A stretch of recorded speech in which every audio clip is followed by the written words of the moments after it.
Timo, you can start. Oh, I thought you will start, but sorry. Okay, sorry, I will start. Okay, I hope you can hear me well. You can see my screen as well.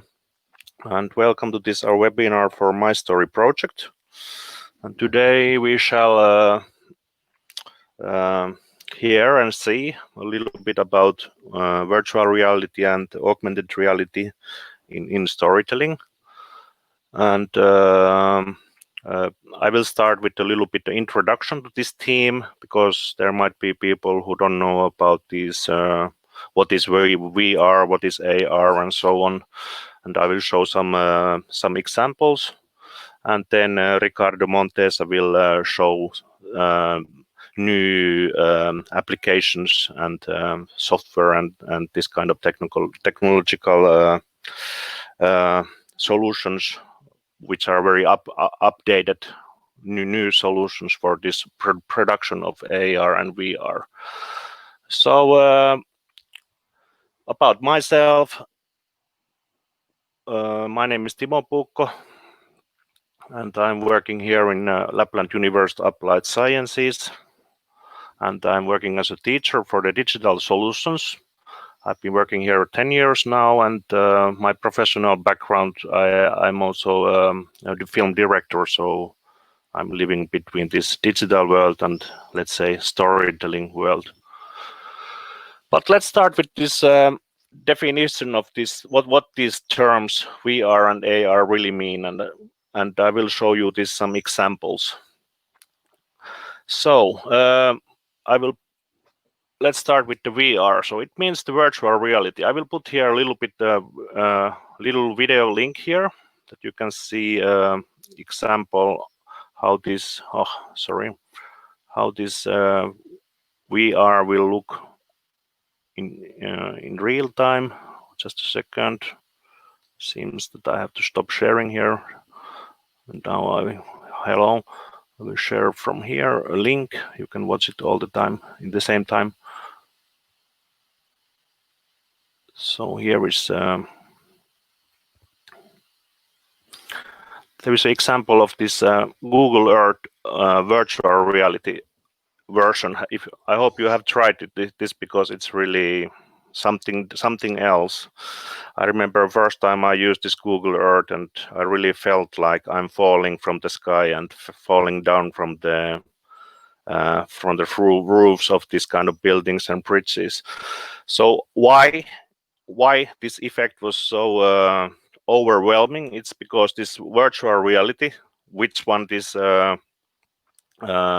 Google Earth is using, it's like an artificial environment, and it's created with this computer software and so on, and it makes this user who is wearing these helmets and such, it makes the user really suspend their belief of this world around them.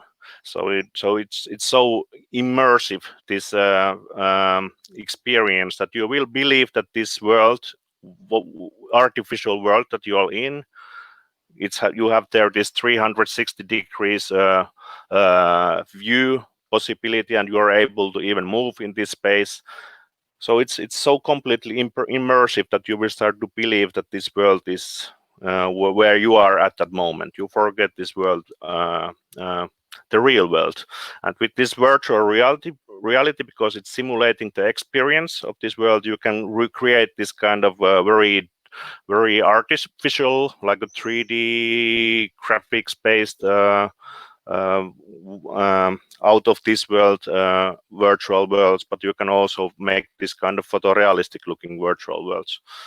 So anyway, for this virtual reality experience, you are using many of these your senses. So that's creating this very immersive experience. You have this sight. You have to remember the importance of the sound also to create this kind of worlds. You can even communicate with this world with some haptic sensors and so on. So this is that's some virtual realities are something more than usually beyond your expectations even. And let's see, I will put here back to my presentation, just a second. here it is. So that was the first clip.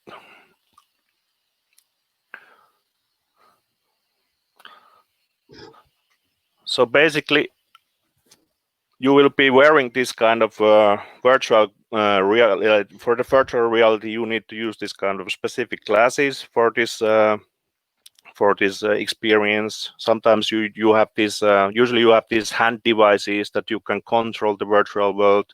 You can move there faster for the longer distances. Of course, you can move. Of course, you can move in this virtual reality on your own foot also as well. But of course, you can see in this picture that usually these spaces that you're walking, they are like offices. This is actually the setting that what we have in our school. It's an office room, like a 3x4 meter room. There is a computer, and then there is these sets, and then there is the sensors on the walls that they will create the space that you can walk around, because these sensors, they have to see your these headsets and your handsets, and this through these sensors it will create this it will create the connection between the real world movement and then between this virtual world movement. So a couple of times I have walked and hit the walls, because of course you tend to forget that you're in this very limited space, and when you're in this virtual world, yeah, it's easy to forget about the realities in this case. So that's pretty much the normal setting of the virtual reality what we have in nowadays, that you are let's say every this kind of, normal users can afford to buy. Of course, the right price range for these setups, they usually range from the 10 euros to 10,000 of euros. Why I said this 10 euros, that there is of course different devices. This is like the set we are using. I think it's like a 1,000 euro set. It's HTC set. It's enough for our use. Our use is more like a practical use. We are using it not yet so professionally in this way, that it's more like a creative ways. And of course, there is a devices like this. I don't know if you have seen this before. It's a Google Cardboard. You can buy these ones for $15, and with this you can make a first tries with the virtual reality. This is more like for the what I would say it's do-it-yourself users. But anyway, like I said before, just remember, it's not only about the picture, it's about the sound as well. So if you will ever be working with the virtual realities, remember the soundscapes as well, that every time we are walking around in these worlds, the sounds also are following us. They're changing when we are moving around. Here is one solution I want to share with you, just as an example. Again, from here. This software, I don't know, have you ever heard about, but it's a tilt brush. That's what we use in our school for the students of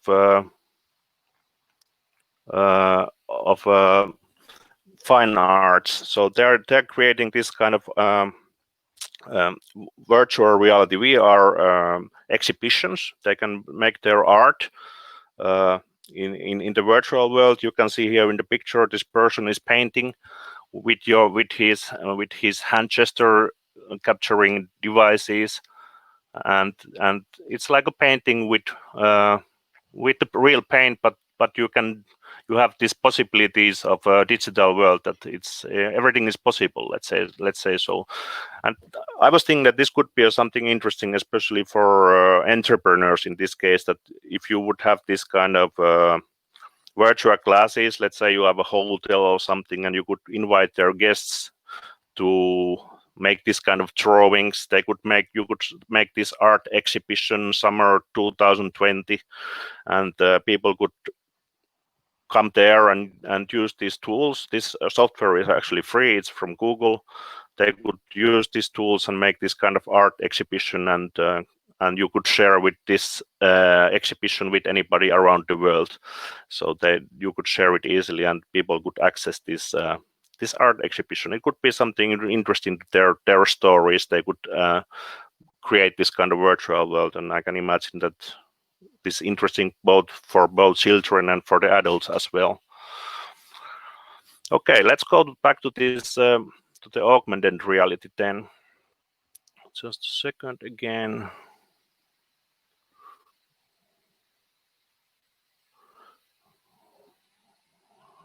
Back to the presentation.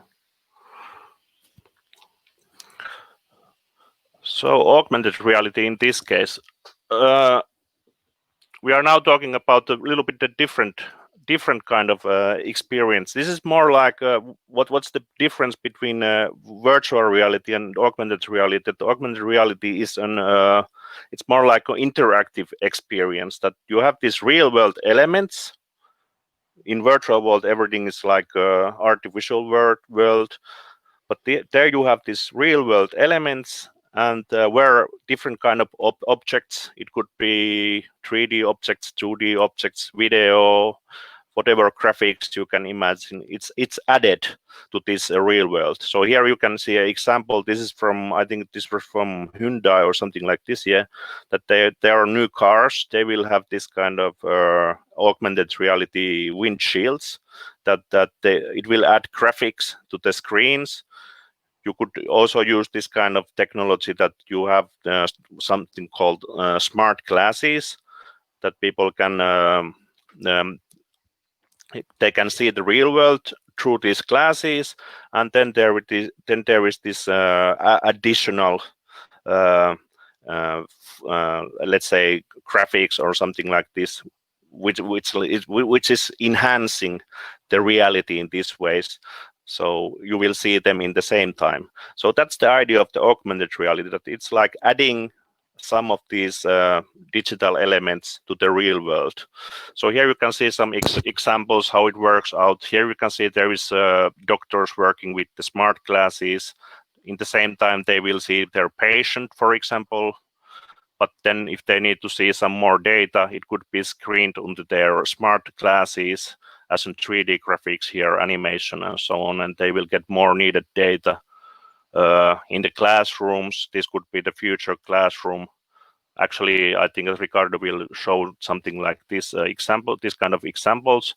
This could be actually, I think it is already in somewhere future nowadays classroom, that there will be this no more classical chalkboards and something like this. Everything will be let's say augmented in this case.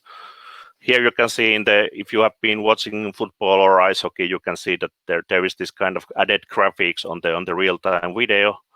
So it's something that you have seen for sure in the TV for sure as well. So the difference is virtual worlds are very they are very more deeper the experience, but usually you need there more tools, you need time to create these worlds, and this augmented reality it's usually more suitable for different devices like handheld devices like tablets and hand smartphones and such, because this is like using the real time and adding some this kind of, I would say, enhancing this reality with these different objects and so on. So one use for this augmented reality has been gamification. So I think that you have heard about Pokemon Go. That's the most famous of this kind of games created for the augmented reality. That it was about that you were walking around different places and you were able to see through your hand device this. I think it was some sort of monsters or something like this, and you were able to capture them. This is how it looked when you were walking around, that you were seeing the real-time picture, and this software were adding these 3D objects in the picture as well. Then there has been a different kind of advertising projects. This is from the Finnish company that they were using teaching. Arla is the name of the company. They were teaching children about the circular economy and recycling. So if you had to, this is a box of yogurt actually, and if you were looking at this this package of yogurt with your with your phone, and you had this application installed, you were able to see different kind of stuff that you were able to learn more about the team. So here was about what's the difference between virtual reality. So it's about how immersive it is. Virtual reality is completely immersive. Augmented, of course, less. Then you need a little bit more devices on the virtual reality. It's hard. It's not so portability is the problem, because hand devices, you can take them out in the forest and so on. And of course, augmented reality is a little bit cheaper to produce. Okay, it could be also much cheaper, and you can create this kind of more social games, for example, and social for the social media, some events in the augmented reality. I will get to this chapter about the customer journey. I will write about this a blog. This is about how these different tools could be used in the different steps of especially in the field of tourism. That from the very beginning, when people are planning their journeys, and after the journey, how they could use this AR and VR. So I will write a blog about this to our website in beginning of July. You will find it there. So I want to show you one video. If we have still a little time for this, we prepared one video with Iina Askonen, who is our part of our team and project team. He's working in Pellon Kehitys in Finland, and we made a little short video about how we used a little bit augmented reality. We had some old videos that Iina had shot before, and we then used some technology to bring Iina into those videos. It's called teleporting in this case, and we made a video where Iina is having a little journey in Lapland. So I was thinking that could conclude my presentation before Ricardo, and I will put the video now on.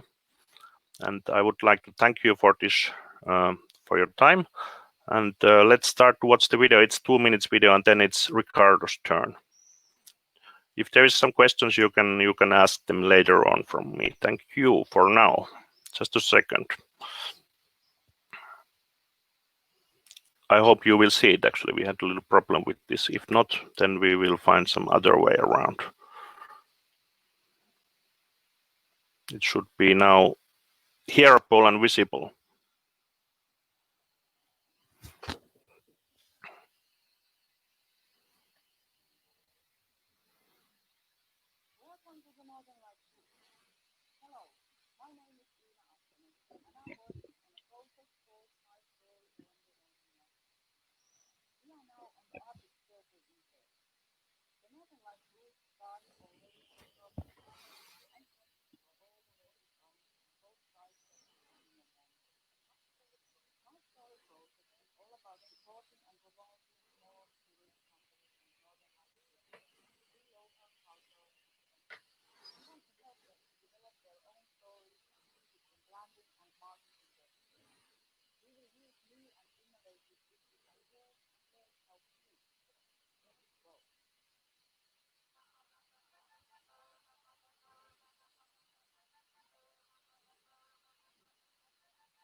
Okay, that was it. I hope you liked it, and I hope you did see the video as well. So I think that was for the introduction part, and then it's up to Ricardo will continue with his I think with his demo of these new tools.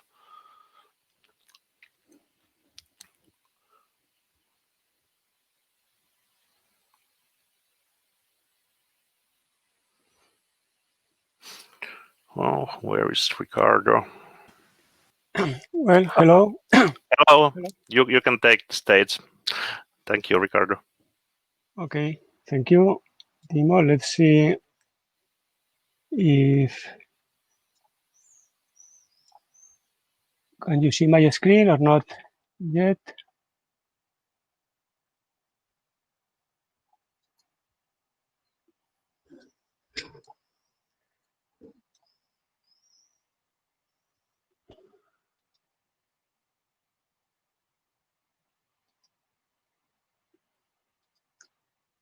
Okay, I am trying to. I have two monitors. In one of them, I am running my our software. In the second one, I am. Now we can see you. You can see me now. Okay, very good. Yep. And you can hear me properly. Yeah, very well.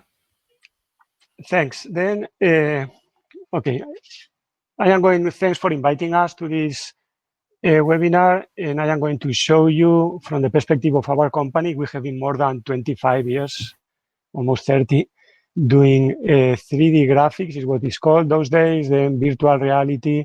Although virtual reality is not only wearing those glasses, but can also, we call virtual reality what you see now, even if you see that in a screen.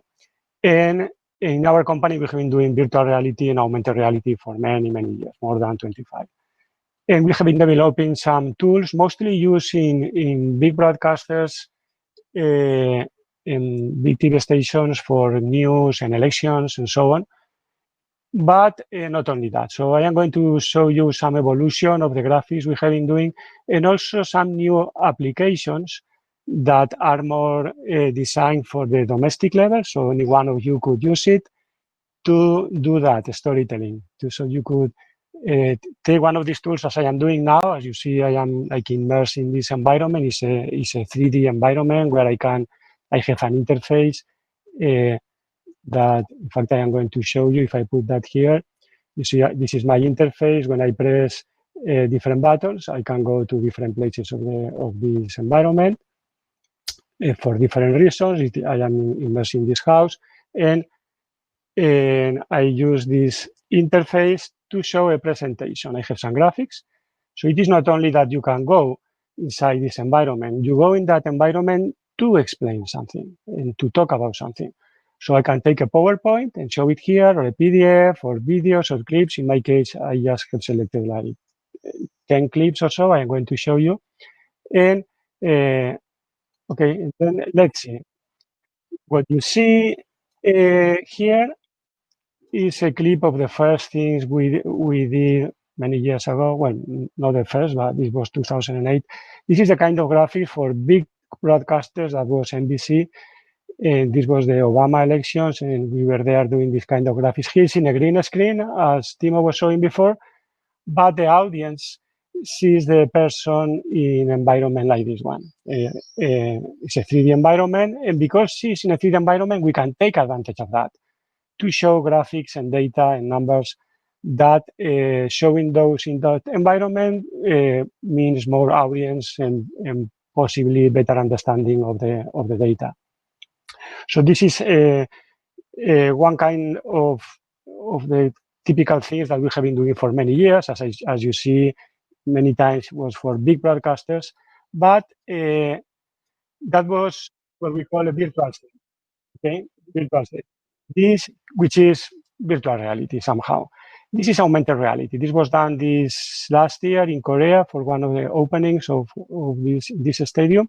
And what you see there, of course, is not real, but to be able to do that, we know exactly where the camera, there is a real camera, of course, shooting the stadium, and we know the camera position, the orientation, the field of view, the focus. We know all the parameters of the real camera in real time. And because of that, we can simulate the same camera in a 3D environment. And in that 3D environment is where we have the 3D object. And because both renders, the 3D one and the real one, matches the perspective, you see that if one zooms, the other one zooms.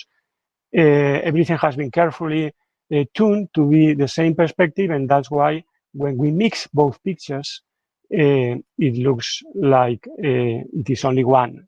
And this is the real one plus the augmented reality. So this is just an example of augmented reality that I was showing that for that reason only. This is another one of last year too. In this case, it's in an event. It's a musical event in Vegas. It was done there, and as in a studio weeks before, she was dancing in another place, and then all with videos, the data, the 3D graphics, the 3D information has been captured, and then they have to look to the monitor. So those that are appearing there, they're virtual, and only if you look to the monitors, then you see the extra characters. The same happens during the whole concert, but it is typical now. Most of the concerts have, and I will go just to the end of the clip to see the final part. You see example, and just more down to earth. This is this tool, the tool I am using now. You see that I am immersed in this space, and in the same way that this teacher, the only thing he has is a laptop with a webcam in front of him.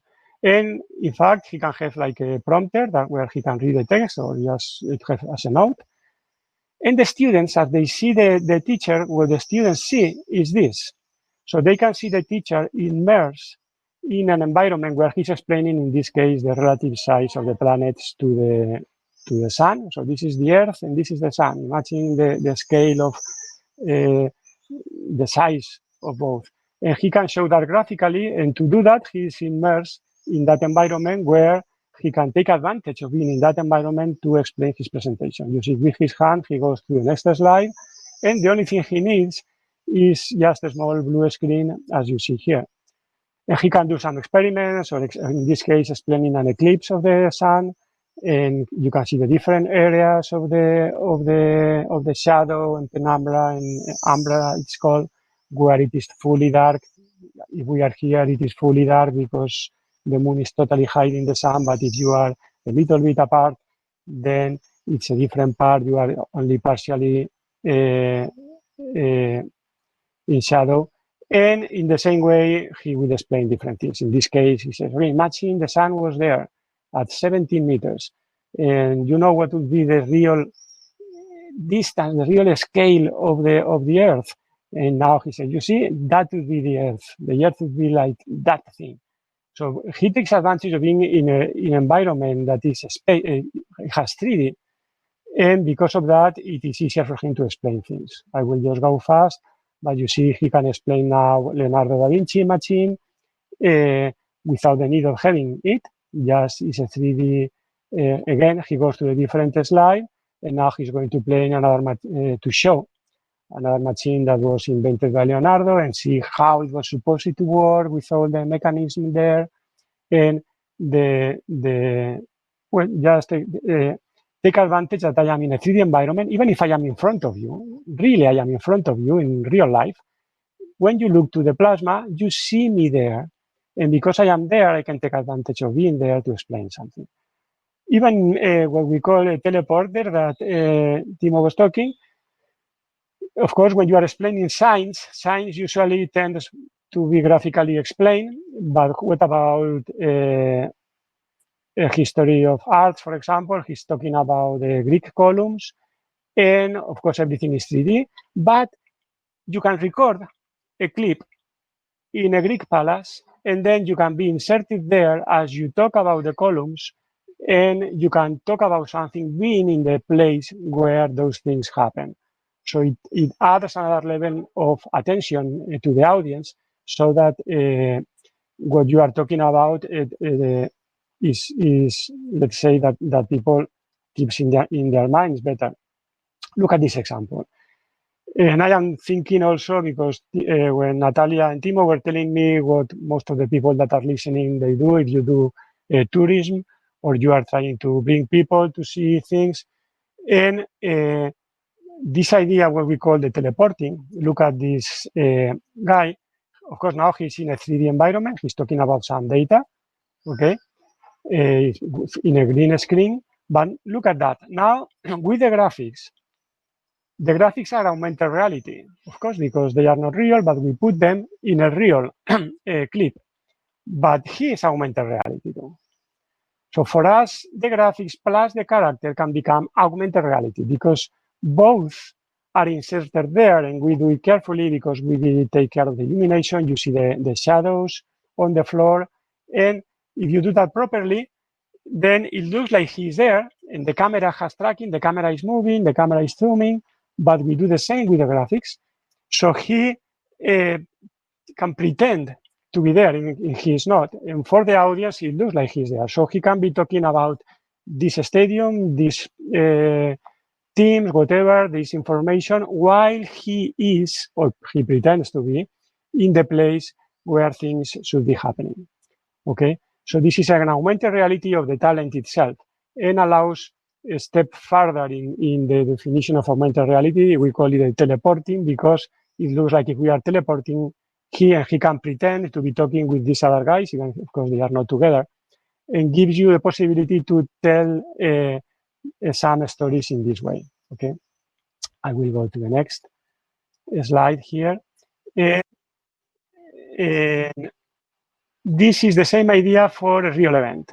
So these guys are from Ernst & Young, this advisors company, and they wanted to show in this conference the different buildings they are building around the world, and they want to show how they are done. So this is a standard presentation. Of course, they just have a video wall behind, and they are talking about their PowerPoints or whatever they want to talk, but we add this screen on the right side. So the people in the audience, of course, see the woman talking. She's in this area of the screen, but when they look to the video wall, they can see the woman immersed in one of the conference rooms, or whatever is that room, in the different buildings around the world. And she's talking about how they are doing those in different places. I don't know this one in Madrid, but then she will say, now I will go to another place, and the background is real. And you know that you can see that she is live here, but people look into the monitor, it looks like she is in that place. I will just go fast again. We can add augmented reality graphics to explain how the house is made inside, or that environment. The same. Now she goes to another place, and as you can see, now she pretends to be in this other office, and she's talking how that other office is built, and she can show some graphics there in the screen, as I am doing now. And now she pretends to be in a different place. I am just going fast. She pretends to be in a kitchen in Korea, or whatever was that office. So she can go around the world, being immersed in the different environments of the different places as she talks about those offices. Of course, she could be talking about a beach or a church or in the street, as you are. And look at that. She's there, but she's also bringing with her some augmented reality graphics that she's talking about. So those graphics, in the same way that I am having these graphics here, she's taking advantage of that. I will just skip those and go to the next slide. Well, this was, I think this is the same, but just a full screen. So imagine that she was doing some streaming, as I am doing now. That will be the output. This is what the people, the same thing you are seeing now, really. But in my case, I am sitting in a table because I am using my webcam. I only have half of my body to show. So I am behind this table. But because she is full screen, the camera is shooting her body, we can put her in an environment. So this is the other idea. And what about this presentation, kind of presentation I'm doing now, as I said, is an environment where I can bring a presentation with me and do the teleporting. Here we do a comparison of different methods. This is, you can have a standard one from when we were kids, that is just a place where you draw. This still, some of us still saw that it's something that you project with light. This should be a standard PowerPoint, which is most of the people, this is what they do. But some people that do PowerPoints, they realize that if they put the face, it adds attention. It adds something. So people need to see a face when somebody is talking to him, because otherwise they lose attention. In fact, not only the face, in many places they just do a key and they put the full body, because the full body movement and expression has also interest when somebody is listening. And this is what we call Edison. Edison is the tool I am using now. Well, now you could do it that way. It's the same thing. It's the same PowerPoint. It's yourself.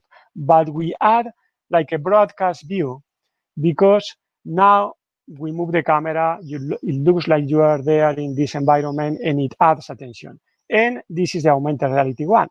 So this guy here is pretending he has a problem, a medical one, and she's explaining what is happening, because there could be different situations. He was coming, running, but if he had been sick, it should be different. And she has a PowerPoint. In the end, she has her graphics and her videos and her explanation. In this case, you can add also 3D objects, and now she's going to explain what is happening inside the heart, inside the body of this person as he is having some pain. And in this case, we just went there. We went outside the office, recorded this sequence in the street, and she is explaining what is happening from the street, from the same place where it would happen. She could be, of course, in a hospital, anywhere, but she takes advantage of being in that place. Imagine she's talking about accidents with a car or anything. So the information has this point of attention just because of the way you explain it. It's not just a PowerPoint. It's a PowerPoint if you want, but as you talk about it, you are immersed in some other place. And this, I just put that one because it's similar to what I am doing now. You see that I am behind that table explaining again my own PowerPoint. But if I just go a little bit faster, look at that. This is the real situation. This is the way I am now. I am sitting in a table with my laptop, and I have a camera shooting at me, and that's all. I only have half of the body. Okay, we put half of my body behind the table. And again, this could be a classroom. The students could be here. They can see me live, so they can look at me and see me a real one. But when they look to the video wall or the plasma, they see the immersion where you can take advantage of that to show something, anything. And of course, in this could be presential, but it could be streaming, as I am doing now, or I could be recording that because I am going to show it next day in this flipped classroom that people do. And you can take advantage of the tool just to record something and to show it later. And you don't want to have a library of your house behind you or anything. You want to have an environment that says something about explanation. Here you can see as I move my hands in the air, I am interacting with the graphics because you see that I am moving my hand. There is a device there that can see the movements of my hand, and with my hands I am interacting with the graphics. I can move them, make them small, bigger, and so on. Again, well, that is another idea. And you see with my hands, I go from one to the next. And I think this is the last one I wanted to show you. This is another interesting approach and could be used or again for advertising or for tourism. In this case, they are selling houses. This is a big company in Spain that sells houses in the beach or in any place, expensive houses. And they bring people they want people from outside Spain Maybe they are from Russia and they want to buy a house. So of course they will come to Spain to buy the house, but before they come, this is the kind of demonstration they do. So the person that is selling is inside the house, is pretending to be inside the house. And she is showing live, is talking to you through the iPad or the tablet. So you are talking live with her, and you can tell her, okay, let's go to the kitchen or let's go to the terrace. And in this clip, they are talking about how this has increased the capability they have to sell houses. And just because the person that is talking to you is immersed in the place, in this case, the place that they are selling to you. And they take advantage of that to do that. So of course, they are in the green screen or blue screen in that case. And the people that is on the other side, they are talking to the people that are selling, and he is in the house. Now let's go to the hall, and I will tell you how it has been done, and so on. So that is the idea. And of course, she could be selling not a house, but a place for vacation or anything in the internet as she's talking with somebody.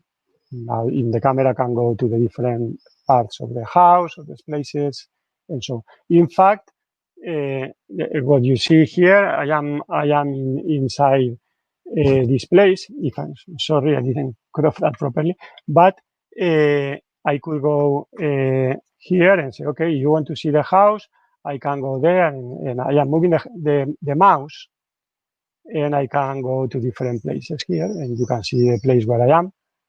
And see the house. I could come now to this table. It's not prepared, but of course it could be, and explain the different things. So when I press each one of those buttons, I was showing to you.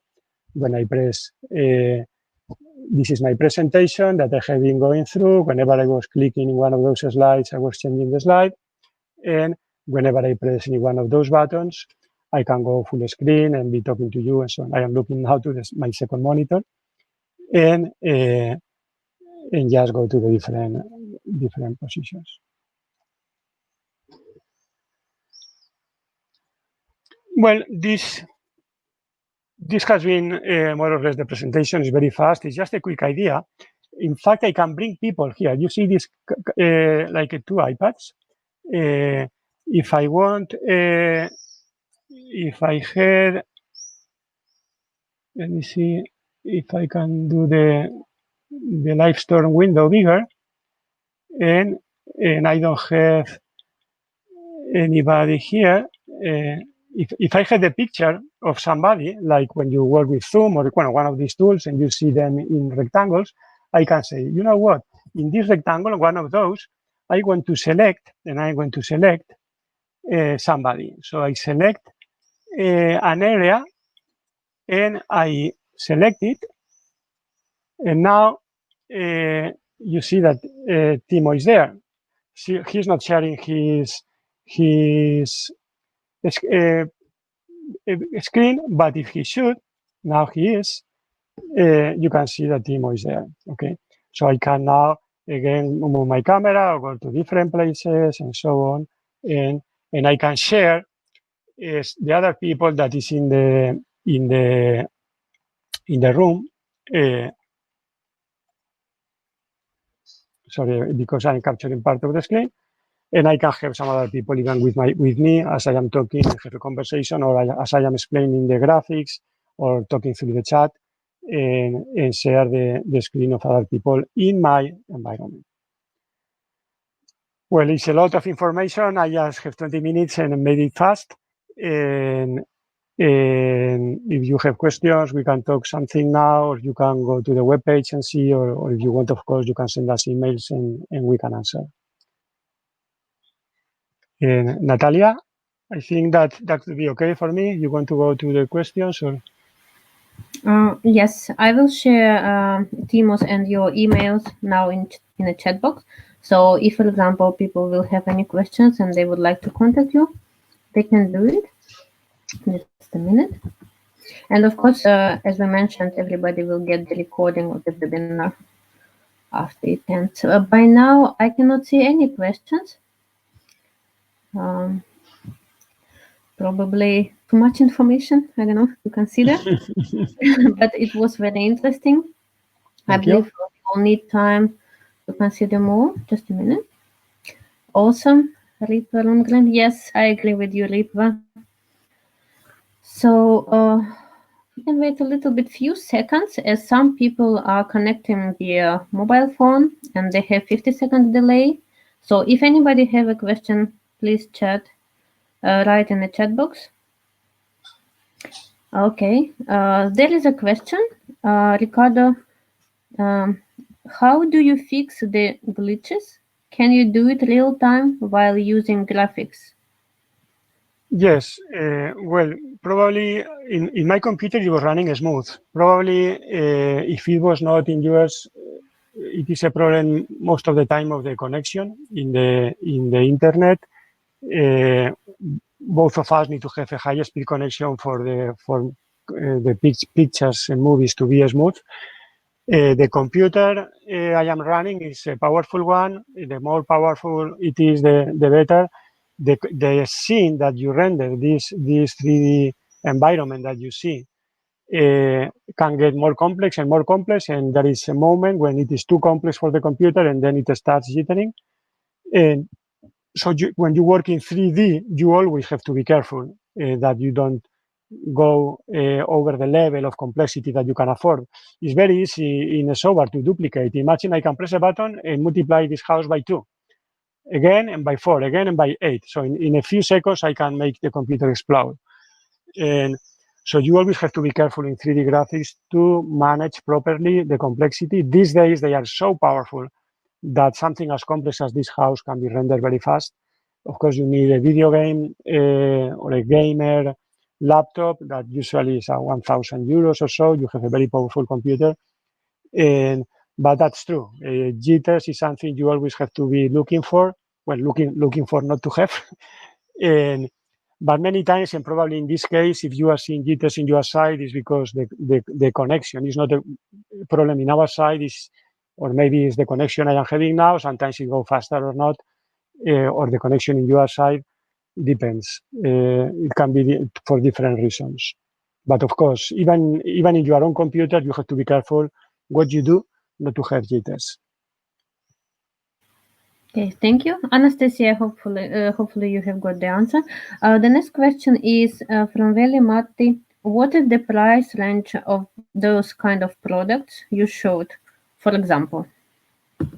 Yeah, well, I can see that one of our salespeople has connected to the webinar, so he could tell you. But we have been working for high broadcasters in the past. I remember those days where it was like 200,000 euros or something like that, one system. The computer alone was like that, 200,000 euros in those days. Now everything has changed, of course, and it depends. It usually for the broadcasters, it ranges from 10 to 30 or 40. I don't know. Of course, there are many configurations. Even that is, we know, is too expensive for a production level, let's say industrial level or domestic level. That's a lot of money. And Edison, the tool you have been seeing, the one I am using now, we are trying to make it accessible for anybody. Anybody means that anybody who wants to do a presentation can do it. Of course, you have to deal with the complexity of 3D. We try to make it as simple as possible. And there are different levels, again, even at that range. And this is an area we are starting. We have been known and we have been in the market many years, but in the high-end and broadcast, it is now when we are trying to go education and corporate presentations and events. And we are trying to spread in this market. Is a different one, and the price is different, the support is different, the documentation, tutorial, usability, everything is different from what we have used in the past. But we are doing that now, and Edison is an example. And if you want to know more or how you could use it or have a test version that you can try by yourself, just send us an email. I will put you in contact with Borja, that I think is here, and he will contact you. Okay, thank you, Ricardo. So yeah, no more question, and we are actually a few minutes late. So I would suggest to finish the webinar. And as I mentioned, there is email addresses. So people just can contact you if needed. Thank you very much. Thank you, Timo. Thank you, Ricardo, for these awesome presentations. And thanks to all audience who was attending today this webinar. Thank you very much. Thank you, Natalia. Thanks for inviting. Yes. Thank you. Thank you. Bye. Bye-bye.